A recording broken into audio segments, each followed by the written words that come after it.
Hello my friends, Drew from Mad Cat Mysteries here, and today's topic is going to be on a really interesting phenomenon known as sky serpents. Now, I wasn't quite sure which of my series to put this in because it could really go in either the Cryptids series or my UFO and Aliens series, so therefore I'm just going to throw them in both. So this is episode 10 of UFOs and Aliens and episode 7 of the Cryptid series. So, here goes.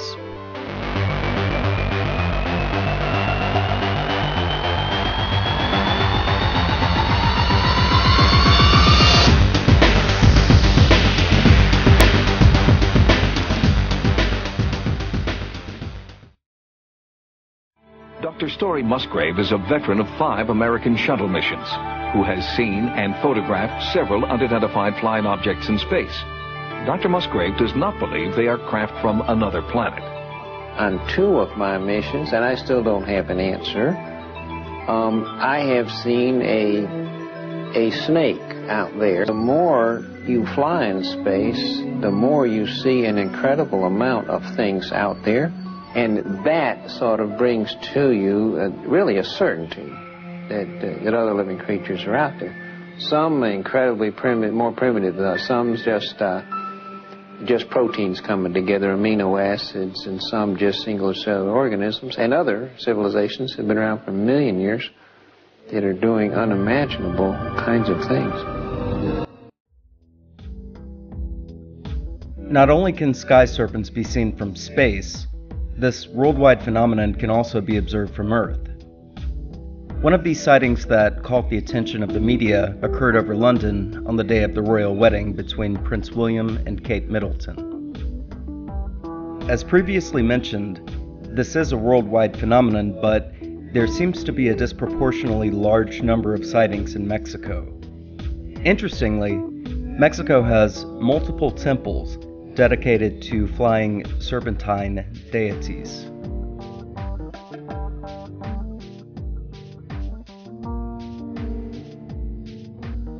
Frequently, sky serpents are accompanied by one or more orb-like UFOs.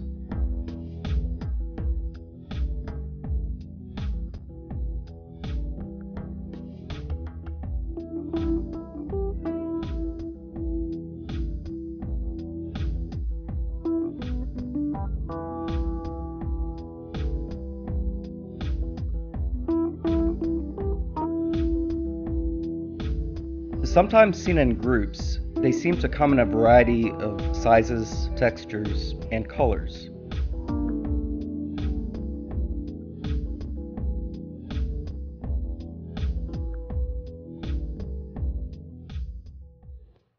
And many times these objects appear, or creature or organism very close to what we call the sentinel. The sentinel takes care of these objects, whatever they are. I believe they take the spheres inside. They are made by the spheres. You can see both advancing exactly on the same direction at the same time. Like if the little one is controlling the big one. And this phenomenon has grown so much in Mexico that it's just amazing. This is a different video.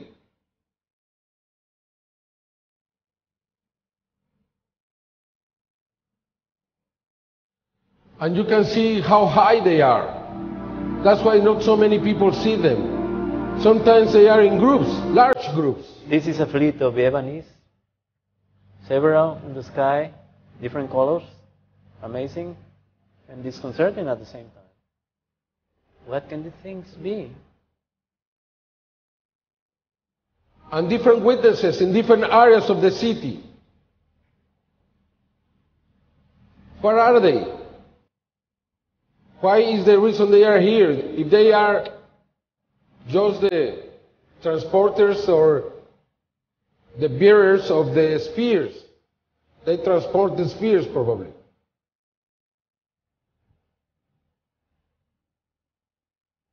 And despite the fact that these things appear in the sky of Mexico City, this is another video.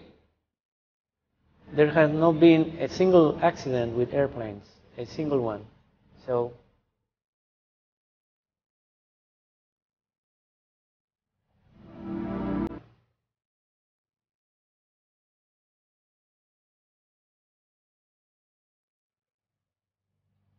different colors, different lengths, in different areas of the city. Now another group. You have to remember that Mexico has this legend, Quetzalcoatl, Kukulkan, the flying serpent, the feathered serpent, the colorful serpent. I really think this myth, this legend, is related to this phenomenon. As you can see, they move like snakes.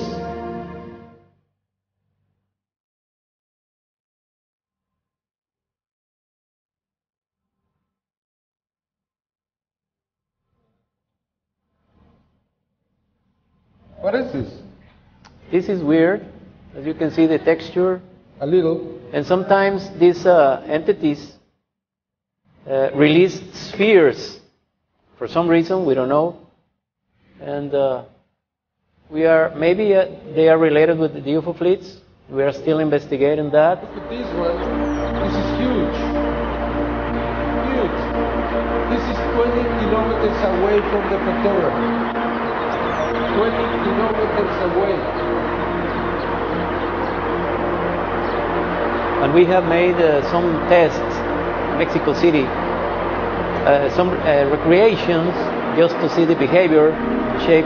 But the balloons just exploded at certain altitude, which proves these are not balloons. This must be something else. Yeah, I was able to buy two balloons, to send them, to create two balloons like this.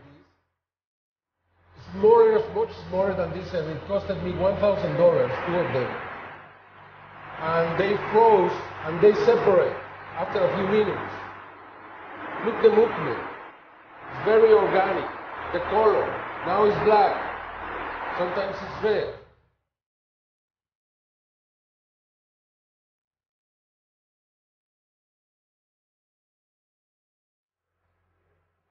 So unless there is some millionaire in Mexico playing games, which we don't think so, we had to look for the answer for in another. This first one is from 2007, and I present this because you can clearly see how this thing, whatever it is, changes colors. When it changes colors, you cannot say it's a balloon, a group of balloons together, or what. It's the same object, but now has different colors, or different shape, or different, how you say, different characteristics, and it's interesting to see how it moves smoothly. It's a very high altitude, you know, it's a very high altitude. This is a new UFO hunter. It's Ismael Lopez, and he has recorded beautiful, beautiful videos where you can see the movements of the objects or organisms or whatever they are.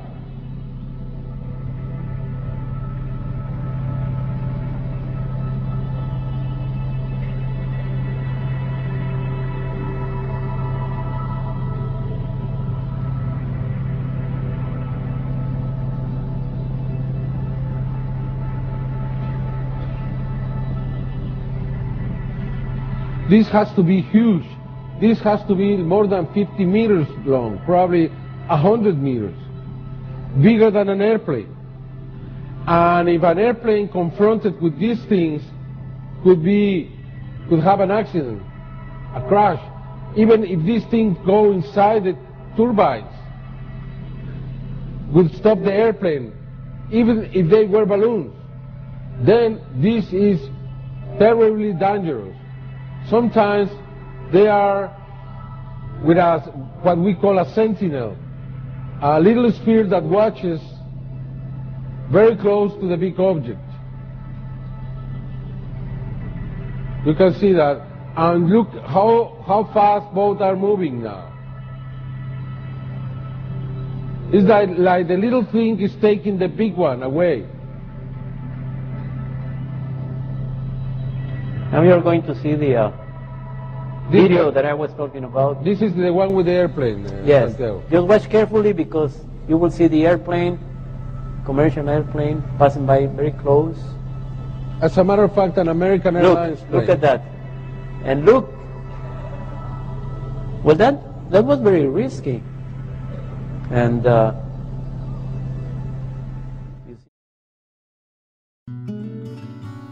for comparison, and to be fair, here are some clips of strung balloons.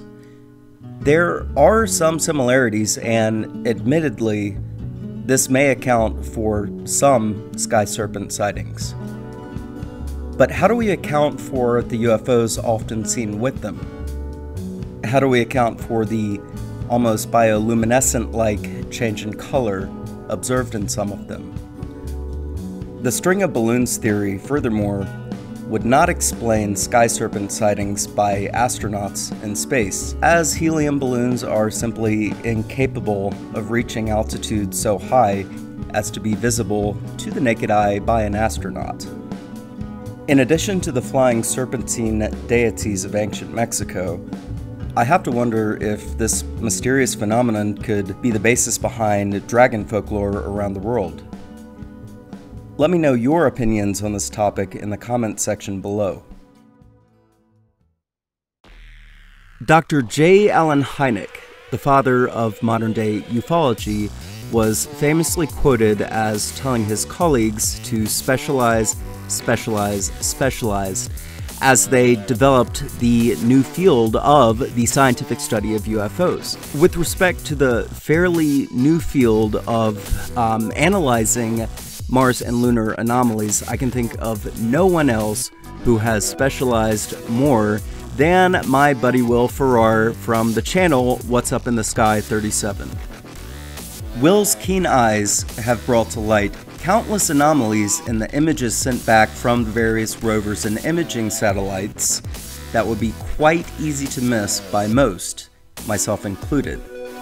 He remains very objective in his analysis of the anomalies he points out, while bringing to his viewers fascinating and compelling evidence for the possibility of past or present non-earthly intelligent life in our solar system. Check out one of my favorite videos of his on a Mars anomaly photographed by the Curiosity rover that closely resembles a dumbbell or two wheels connected by an axle. Also, be sure to subscribe to his channel by clicking here. Lastly, check out my latest video in which I explore the story of and offer an explanation to the Koso artifact. And if you haven't already, subscribe to my channel. As always, my friends, thanks so much for watching, and we'll see you next time.